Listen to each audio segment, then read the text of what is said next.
All right, Brian, thanks so much. Well, the NCAA tournament is ending, and the courts the teams played on will actually make their way back to Chattanooga, in this area anyway, this week. That's right. Right now, crews from a local shop are waiting in San Antonio for the game to end so they can break the court they designed apart and bring it back home. James Torres shows us where the madness is before March and how a Chattanooga team made its way to the Final Four.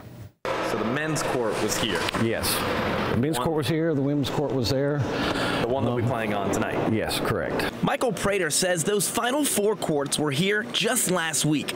This is only the third time he's ever designed the floors for both the men's and women's tournaments in the same year. There was a big learning curve. You know, when we got into it, it was like, I'm not sure we want to keep doing this. The process tips off after the company gets a shipment of wood and lays it out in their Rossville warehouse.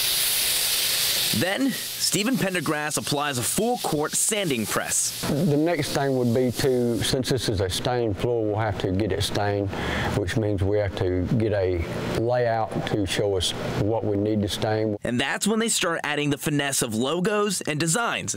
Then 4 to 6 weeks later, For the win! the courts make their debut.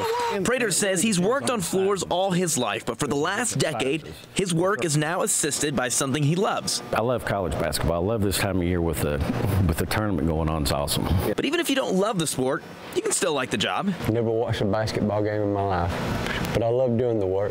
Prater says the artwork can cost up to $25,000. His employees are also responsible for installing and tearing down the courts at the tournaments. This year, they traveled to Columbus for the women's tournament and are in San Antonio tonight. 3 or 4 hours after game, they'll be breaking that thing down, putting it on a truck and shipping it back here. James Torres reporting. Prater says they usually do one of the tournaments every year. They'll find out what their plans are for the next basketball season coming up.